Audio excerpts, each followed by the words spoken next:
In today's video, is the ketogenic diet good for building muscle and losing fat?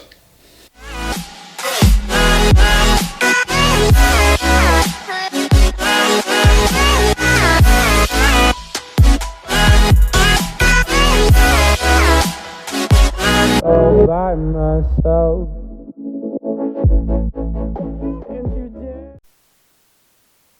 Hey guys, what's going on? Welcome to the last day of the decade. 2019 is coming to an end, and what better way to end it than by addressing one of your questions. 2019 was without a doubt the most amazing year of my life, and I want to thank you guys personally for that, for all the subscriptions, all the comments, for creating what I feel is a growing community of people that are interested in, getting some answers, asking great questions. You guys have forced me to become better. I got to do research to keep up with what you guys are looking for. It keeps me excited about what's ahead. I got this little plaque back here that says I'm officially a YouTuber because of all my subscribers. So thank you guys for that. And for today's question, let's just keep it going like we have been. The question comes from my Instagram direct message on the screen here. And today's question, well, it's a fantastic one because it covers quite a few things which we're going to go over. In this video, we're going to discuss how to build muscle, how to lose fat, and just what is a ketogenic diet. So thank you for today's great question. Is a keto diet good to follow while trying to build muscle and lose fat? Sounds simple enough. But let's go over a few things. Muscle growth, or the nerdy scientific term muscle hypertrophy, happens because of a few factors. Essentially, what we need to do is have a stimulus which causes breakdown of muscle. And then we can have what's known as muscle protein synthesis. But for that to happen, we must have more muscle protein synthesis than we have muscle protein breakdown. This is where the term anabolic comes from, essentially meaning we need to take in enough calories to rebuild the muscle that we're breaking down when we train. Well, what are the essentials of building muscle when it comes to training? The three stresses that we can use are called mechanical tension, metabolic stress, and muscle damage. Essentially what we do is we submit our bodies to a type of stress, and our body responds to this. The most basic form when it comes to building muscle would be some type of resistance training. Now, from a young age, we can do things like push-ups and sit-ups, and we can notice, hey, we got a little bit more, muscle on our abs or a little bit more muscle on our biceps, and that's essentially what we've done. We've actually seen an increase in the hypertrophy of those muscles in those areas that we resistance trained. And then we're off and running. And then many of us, like myself, spend a lifetime trying to figure out how to optimize that, how to make that better, how to put on the most muscle. And then every now and then I'll diet down, get real lean and do a bodybuilding competition and try to get all the fat off. And this is where I come from. I come from a background of doing this for over a decade now, coaching this for almost a decade now. And so my goals have been to help people like you that have this question. So when it comes to building muscle, as long as you are undergoing some type of resistance training program that is going to place these types of stress on your body and allow yourself to recover, well, then you've got the factors that you need to build muscle. But how do we lose body fat? Well, that's where it gets a little bit complicated. Losing body fat requires that we take in less energy than we burn on a given day, so that our body is breaking down adipose tissue. Adipose tissue is our body's way of just storing energy. It stores lots of things in there: vitamins, hormones, and obviously fat. So during this time of being in a caloric deficit, how are we adding muscle? Well, you can still do this. It's been shown scientifically. It just becomes much more difficult, and you need to really pay attention to nutrition.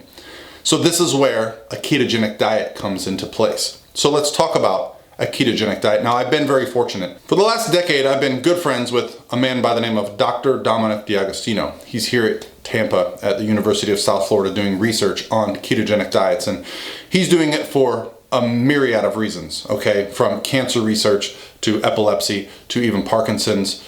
But he started with Navy SEAL divers, but he's also himself a bodybuilder. So I've had many conversations with him about the ketogenic diet. Why? Well, because he also has been in a ketogenic diet for many years, and he's very familiar with the nuances of it. So when it comes to a ketogenic diet, let's talk about the specifics of what makes up a ketogenic diet, okay? Now, there's many ways to get into ketosis, but essentially, the way I coach is through a macronutrient profile that I create for my clients that I feel is the best scientific, evidence-based way to build muscle.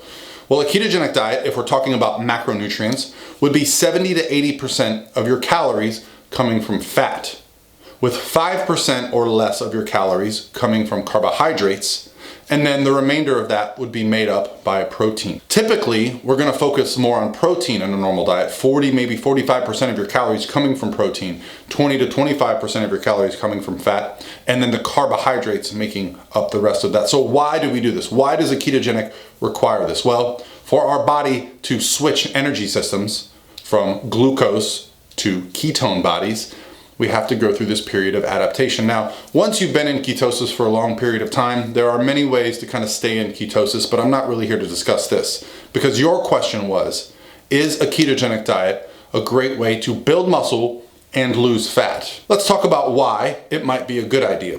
A ketogenic diet has quite a few benefits, okay? It does a good job of making things very simple. Any type of diet that simplifies things and makes choice easier has the potential to work well. So when someone enters a ketogenic diet, obviously carbohydrates are pretty much off the table. Yes, you can get a few carbohydrates. I'm not saying there are no carbohydrates. I'm saying you cannot have donuts, okay? You cannot have ice cream. You cannot have some of the typical things that we associate with daily life, and that's where it can become difficult because you are changing your lifestyle. And putting a diet with high fats can be a struggle. Most people find when they go on a ketogenic diet, their focus and their energy are much higher throughout the day. There are no waves. Our blood sugar is very stable and steady while we're in a state of ketosis. Also, we get hungry less frequently. That's right. And for someone that's in a fat loss phase, hunger can be one of the most difficult things to deal with. So if you find that you have less hunger throughout the day while you're losing body fat, that sounds like a win. So really the negatives with ketosis are just that it is a huge change to your lifestyle, but that's not to be minimized. That can become a real issue because you don't want to be in and out of ketosis early on. So the real negative that I see with a ketogenic diet and why I have never done it is I respond very well to carbohydrates. Carbohydrates are fantastic for muscle building. They are fantastic for strength and performance. And this is the biggest detriment I see. When you pull carbohydrates out of your diet, to the point where you're getting 5% of your calories from carbohydrates, you're not going to have full muscle bellies because glycogen gets stored in the muscles with water for energy for your training. When you go into a ketogenic diet, you're removing that. You're stripping all that out. Your muscles are going to have a flatter, smaller appearance, at least initially, and you're also going to notice a big degradation in performance, at least initially. Now, I have heard reports that perhaps over time, your body adapts to this and we start to see an improvement. But I doubt there will ever be a case where someone in ketosis is able to get and sustain pumps or performance in the gym like someone who is on a carbohydrate-based diet. I also found a study, which I'll link below, which followed dieters for 3 months who went on a ketogenic diet. And it showed that while fat loss was similar to those that were not in a ketogenic diet, they actually lost a little bit of lower body muscle mass. Now, that could be in the form of lean body mass because you're retaining less fluids in the muscle. Therefore, it's going to show up as a smaller muscle. It doesn't mean that you've actually lost muscle, but for those of us that are into lifting weights and looking like we lift weights, it might be a psychological issue. And again, that's not something we want to downplay. So my friend, instead of taking an approach of a ketogenic diet, if your goal is to keep the most muscle, I would suggest you start tracking your calories. And then you can restrict calories in a more balanced approach. This way, you get to keep your performance in the gym up. You don't have to take this really kind of harsh approach to being in ketosis. For those that I have coached through a ketogenic diet that even have loved it, they still have to go through this period of adaptation. I don't know the exact science behind how long this takes. Even conversations with Dom, it is still so individualized. Yes, a ketogenic diet has been around since the 20s. Okay, so it's not a new thing, but it has become very trendy to talk about in recent times as a miracle approach. But anytime that the pendulum swings one way, we gotta look at the negatives. Those negatives might be too much to handle for you, but there's really only one way to know.